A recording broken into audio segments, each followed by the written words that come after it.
Un décor de bord de mer inhabituel et unique en son genre. Une ville nouvelle tout en béton, comme une banlieue. Retour sur la grande mode, sortie de terre dans les années 60, à partir de rien. Le pouvoir gaulliste se lance dans l'aménagement de la côte du Languedoc-Roussillon pour répondre au développement du tourisme de masse.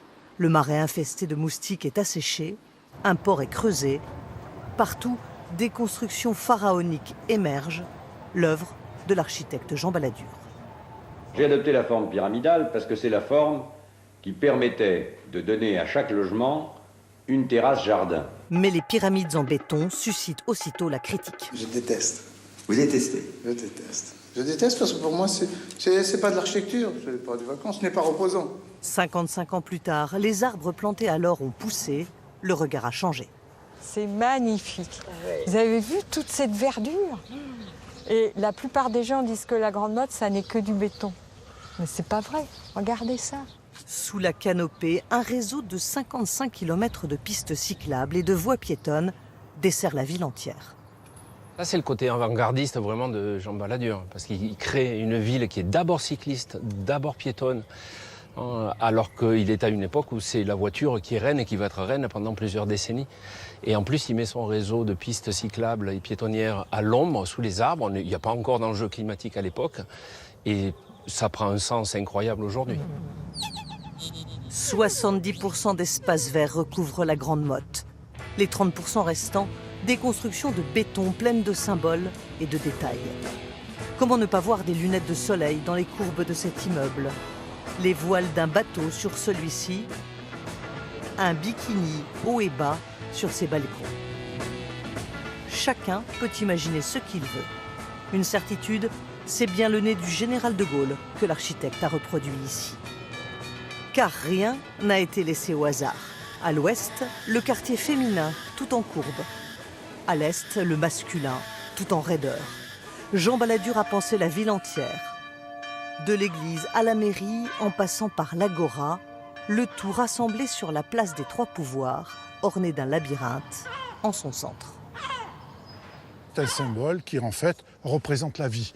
On avance, on rentre, on progresse, on se trompe, on revient en arrière, et ainsi de suite, jusqu'à trouver l'issue.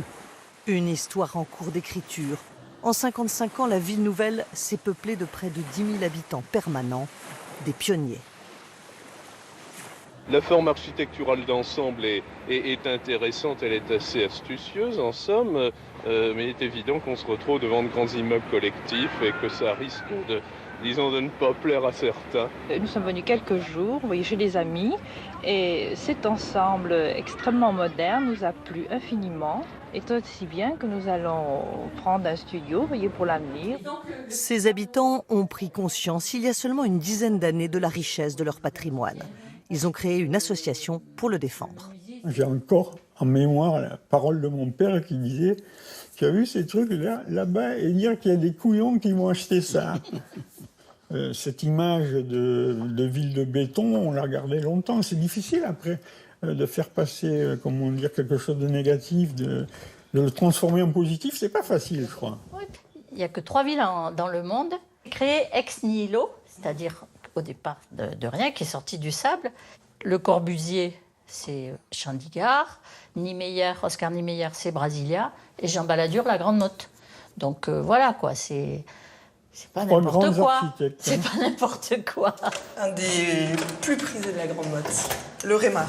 Si bien que les prix flambent dans certains immeubles en front de mer. Du coup, voilà, on arrive dans la pièce principale. Avec la vue. Avec une vue magnifique sur la mer. Combien de mètres carrés? 36 mètres carrés. Et quel prix? 350 000 € avec la place de parking. Ça veut dire qu'on est à peu près à 10 000 € le mètre carré. Sur ce quartier-là, oui. On est sur du centre-ville, on a toutes les commodités, on a la mer qui est juste en face, vous descendez, vous avez les commerces. Une ville qui, mieux que toute autre, incarne les années 70, désormais source d'inspiration pour les artistes et les designers. La grande moche est devenue la grande mode, disait il y a peu un architecte.